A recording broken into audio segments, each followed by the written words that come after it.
Një tjetër zhvillim i rëndësishëm sa i takon ekonomisë që është bërë publik gjatë këtyre 2-3 ditëve të fundit është se gjatë vitit që lan pas në fakt remitancat ose parat që emigrantët kanë sjell tek familjarët e tyre në Shqipëri kanë arritur një rekord historik prej gati 1 miliard eurosh, siç nuk kishte ndodhur më parë. Për të diskutuar për këtë zhvillim ekonomik të rëndësishëm, çfarë ka ndikuar për mbi të gjitha, çfarë roli ka në ekonominë shqiptare, kam kënaqësinë të kem në një komunikim të drejtë për drejtë ekspertin e njohur të ekonomisë, rektorin e Universitetit Mesdhetar, profesor doktor Adrian Civici. Profesor, mirëmbrëma, faleminderit për këto minuta në Klan News.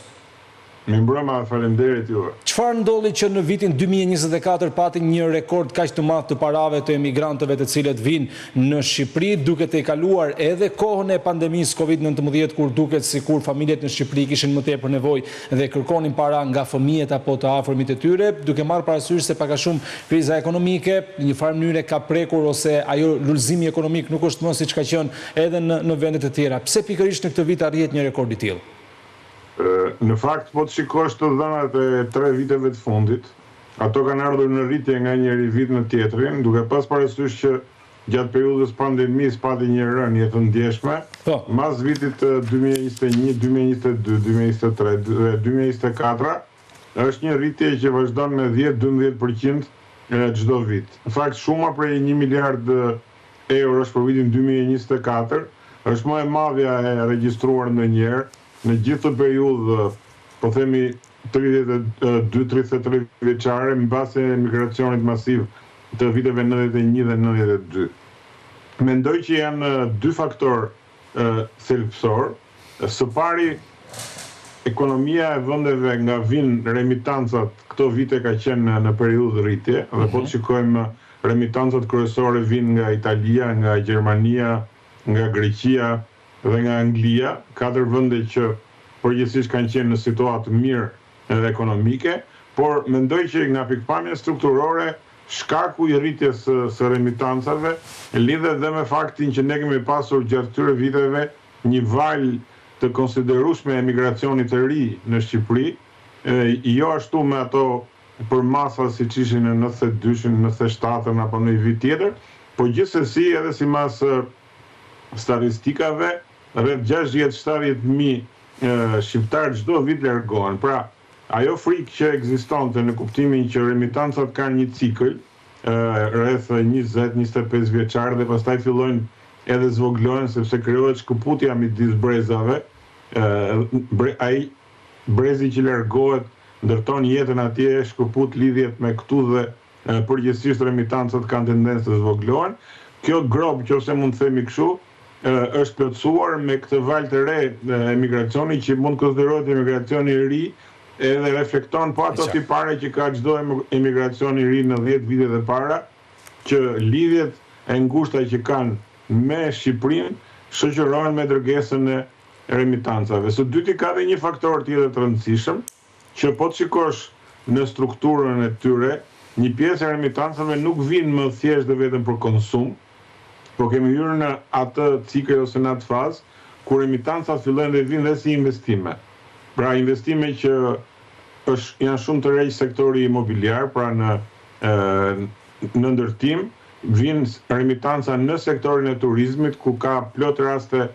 të investimeve nga emigrantët shqiptar, gjithashtu edhe në bujqësi apo në sektor të tjerë. Dhe natyrisht mund të zvoglohen si numër dërguesish që dërgojnë remitanca, por zmadhohen si madhësi përsa i përket remitancave duke arritur në 1 miliard. Ka dhe një faktor tjetër që evidentohet ky fakt, që gjithnjë më shumë një pjesë e remitancave po bëhen më formale, si thuash, ose më legale, sepse edhe mundësitë e pagesave dhe dërgimit tani janë zgjeruar dhe janë përmirësuar ndjeshëm. Kështu që megjithëse edhe në këtë shifër prej 1 miliard eurosh ka një dozë, do thoja, informaliteti, sepse është e pamundur që të evidentohen gjitha, ne i dim mënyrën se si qarkullojmë shpesh me para kesh të cilat vinë, dhe natyrisht faktori fundit që do përmendja është edhe nevoja që kanë shumë familje shqiptare, sidomos në zonat rurale apo në zonat më periferike, të cilat në një farë mënyrë bëjnë një lloj presioni kërshi këtyre emigrantëve, duke kërkuar më tepër dërgesa në mënyrë që të plotësojnë nevojat e tyre të konsumit. E qartë, po pjesa më e madhe e këtyre parave, pra në këtë 1 miliard të vitit 2024, pjesa më e madhe ka shkuar për investime që emigrantët i sjellin në vendin tonë për të investuar në sektor që ju përmendet më sipër, apo për këtë kategorinë e dytë që vinë si ndihmë e drejtë për familjarët e tyre të cilët i kanë në Shqipëri në pamundësi ekonomike për të përballuar kostën e jetesës në vendin tonë, zoti Civici? Kjo është e vështirë për të bërë një përcaktim të saktë. Jo, do shta nga në peshorja pa i hyrë më pas në shifrat sakta. Peshorja anon më tepër nga përdorimi i remitancave për konsum, sepse në shumicën e familjeve të varfra, sidomos të zonat rurale, evidentohet fakti që ato duke mos pasur burime tjera financiare dhe monetare në kesh, peshën kryesore të konsumit e mbajnë të ardhurat që vinë nga emigracioni. Dhe natyrisht kjo nxit ose mbështet, si thua, dhe konsumin, dhe për momentin mendoj që akoma ne jemi në fazën ku pesha kryesore shkon për konsum. Nëse do diskutonim për problemin se si përdorem për investime, mendoj që shumë kemi folur, po deri tani akoma nuk kemi një platformë të qartë se si mund të joshen dhe mund të stimulohen remitancat që të vinë në Shqipëri në formën e investimeve. Përvojat e shumë vendeve tipike që kanë të bëjnë me fenomenin e emigracionit siç e ka pas Shqipëria, mund përmendim edhe Greqinë, edhe Italinë, edhe Poloninë, edhe Portugalinë, mos shkojmë Marokun, edhe Tunizinë, kanë bërë paketa të veçanta dhe politika specifike për të mbështetur dhe për të krijuar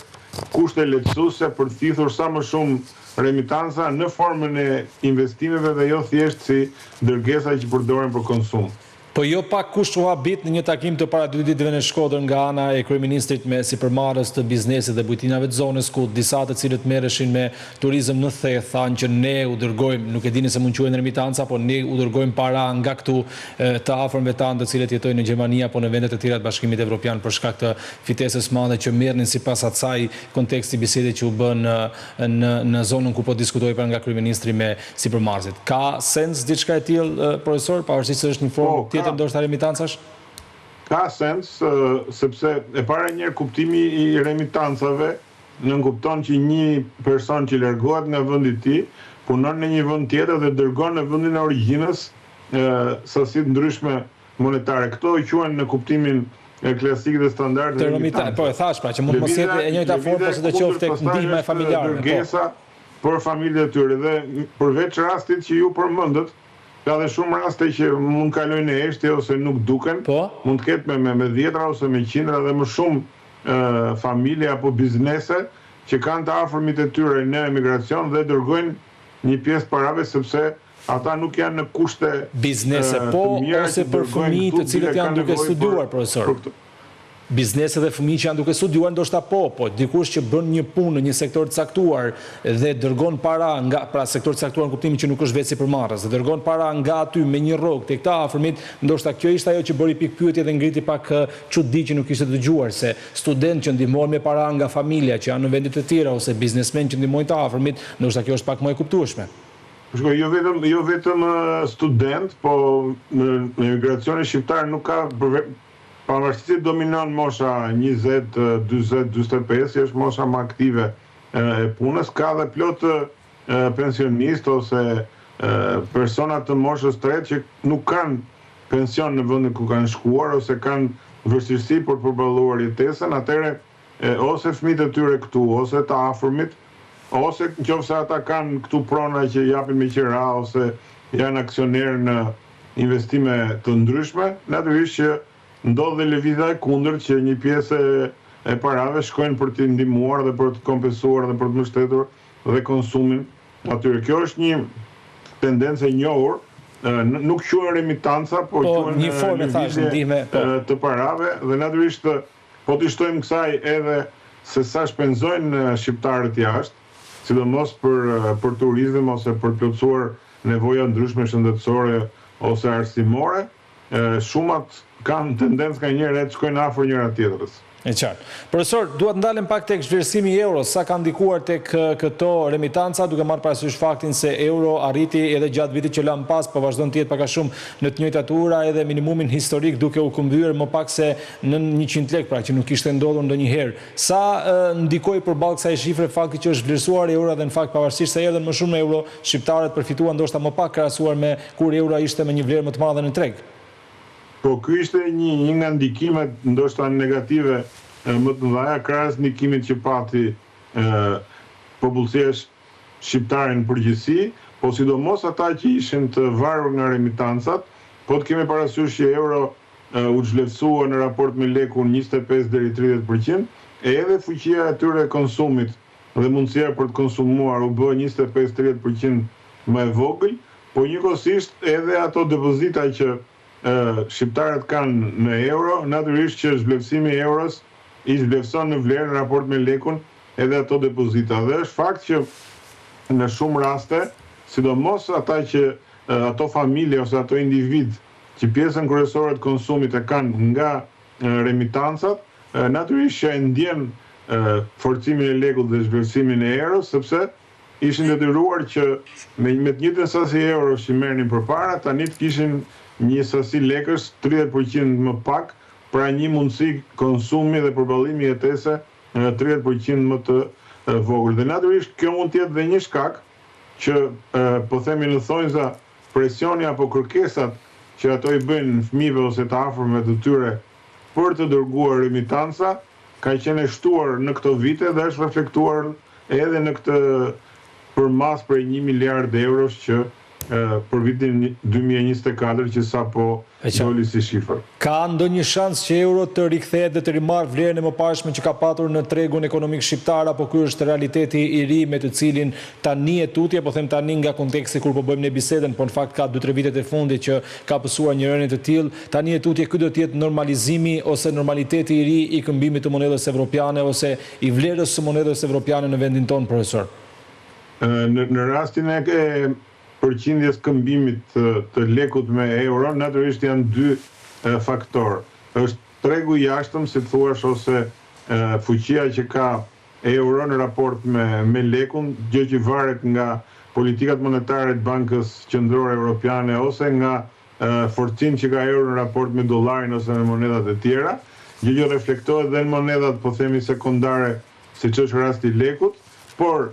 ulja apo ngritja e euros dhe ky nivel që ne kemi sot, mendoj që është pothuajse totalisht fenomeni i tregut monetar shqiptar, ku ka një prishje të balancës, një disbalancim midis disponibilitetit në euro dhe masës monetare në lek. Dhe sa më shumë që shtohet dhe vazhdon të shtohet sasia e euros në qarkullim, qoftë formale, qoftë informale, sepse dhe informale ndikon shumë në rastin shqiptar, besoj që kemi hyrë në një ekuilibër të ri që të paktën duket që të jetë afatmesëm, pra mund shkoj nga 1 deri në 3 vjet në këtë lloj tendence, sepse ata faktorë që e shkaktuan për momentin ose dhe në perioda afatshkurtër nuk duket që të ketë në një ndryshim të këtyre faktorëve strukturor që të na rikthej prapë në ato nivele që ishim në 1 euro me 125, 130, edhe 142 lek në një periudhë kur arriti maksimumin. Kështu që mendoj që kemi hyrë në një ekuilibër të ri, një ekuilibër që kushtozon të gjithë operatorët ekonomik, po dhe të gjithë individët që llogarit t'i bëjnë me këtë nivel, me këtë përqindje këmbimi, sepse edhe faktori kundërt, shtimi i masës monetare në lek, është pothuajse i pamundur për të përballuar këtë sasi kaq të madhe euro që është në tregun shqiptar, duke i shtuar edhe faktin që sidomos turizmi me atë ndikim prej rreth 4 miliard euro për vitin që kaloi, që pritet të jetë edhe më i lartë këtë vit, edhe investimet e huaja direkte vazhdojnë që të rriten dhe pjesa dërmuese e tyre është në euro, kështu që faktorët që ndikojnë në këtë kurs këmbimi nuk duket që të kenë një ndryshim për të menduar që euro do forcohet prapë. Mendoj që ka dhe një element psikologjik në këtë rast, sepse meqense operatorët monetarë dhe operatorët financiar perceptojnë që euro do vazhdojë që të jetë e dobët në raport me lekun, vazhdojnë dhe sillen dhe ndikojnë me veprimet e tyre në treg që ajo të vazhdojë të jetë po kështu e dobët. Pra, mendoj që nuk besoj ka luhatje të vogla siç ka këto ditë të fundit, po që lidhen shumë me ndërhyrjen e disa operatorëve në treg, qoftë për të materializuar fitimin nga lek në euro ose për të bërë pagesa të ndryshme, që ka bërë një luhatje të vogël nga 97, 98, 99, ndoshta edhe 100 apo dhe 101 lek, por këto janë ekuilibre afat shkurtra dhe ndryshime afat shkurtra në një tendencë afat shkurtër dhe afat mesme, nuk mendoj që mund të ketë luhatje të kësaj natyre. Profesor, për të kthyer prapë tek remitancat që janë pjesë kryesore e bisedës sonë sot, çfarë kontrolli ka shteti shqiptar mbi to përtej faktit se sigurisht ato futen në ekonominë shqiptare, përdoren nga familjet shqiptare, përdoren ndoshta edhe nga sektorë të ndryshëm si turizmi apo investimet ku ju i rënditet se ato mund të vinë dhe mund të implementohen si para. Çfarë di shteti shqiptar për burimin e tyre, për kontrollin ndaj tyre, se mbaj mend që u diskutua para disa kohësh edhe amnistia fiskale, pavarësisht se nuk duket se pati ndonjë konkretizim të saj edhe me që kishte opozita që deklaronte se në këtë mënyrë mund të legalizohej edhe paraja e zezë ose paraja e krimit që vinte në vendin tonë dhe më pas pastroi dhe bëhej para e pastër. Pra në këtë kuptim tek këto 1 miliard euro po marrin vitin 2024. Çfarë kontrolli ka shteti shqiptar kryesisht mbi burimin se si ato janë fituar? Nuk mendoj që ka asnjë lloj kontrolli, sepse ne thjesht i evidentojmë nga kanalet zyrtare që këto vinë në Shqipëri dhe në këtë sens origjina e tyre, me qënë se ai që i dërgon bën pjesë të emigracionit shqiptar dhe llogariten si remitanca. Mendoj që amnistia fiskale synonte pikërisht ato që ne po diskutojmë, që të krijojë një mundësi që jo vetëm si remitanca, por për një kategori të caktuar që mendohet që mund të jetë e madhe, shqiptarës që kanë kursime të gjithë këtyre viteve, që kanë ngumbulluar para dhe kapitale të ndryshme, por që nuk i sjellin dot në Shqipëri, qoftë për faktin që një pjesë e tyre mund të kenë akoma probleme të qenë legal në vendet ku janë, por edhe për gjithë rregullat që ekzistojnë për transfertën e parave të lidhura me luftën kundër pastrimit të parave, e pengojnë një gjë të tillë. Kështu që mendoj që amnistia fiskale e cila u tentua që të bëhej, synonte pikërisht këtë, çlirimin e gjithë këtyre, po themi, kanaleve të bllokuara ose këtyre mundësive të vështira për të realizuar konkretisht, që masa të mëdha monetare të kursimeve të emigracionit ekonomik shqiptar të mund vinin për të investuar në Shqipëri, natyrisht kundrejt një detyrimi siç edhe përcaktonte ligji, në mënyrë që ato parat të legalizoheshin. Po deri tani akoma dhe kjo tentativë, po themi, e dyta se e tretë për të bërë një amnisti fiskale, ngeli në mes të rrugës dhe për faktin sepse amnistit fiskale janë nga politikat dhe nga masat më të vështira që mund të marrë një vend, por që kërkojnë edhe konsensusin dhe pranimin edhe të vendeve të origjinës nga këto para do transferohen. Kështu që besoj që përveç dhe konsensusit politik brenda vendit që duhet t'i pranojë dhe mos bëjmë atë diskutimin pafund të klientelizmit, të favorizimit të disave, të pastrimit parave, kërkojnë dhe ligje shumë të qarta, paketa ligjore shumë të qarta, shumë transparente dhe mbi të gjitha të dakordsuara me partnerët tanë ndërkombëtar, kryesisht vendet e Bashkimit Evropian dhe Britaninë e Madhe, sepse pa një partneritet edhe ligjor dhe institucional me këto vende, këto lloj amnistisë fiskale janë vështira për të realizuar. Faleminderit për këtë minuta që na kushtuat, profesor. Faleminderit dhe juve.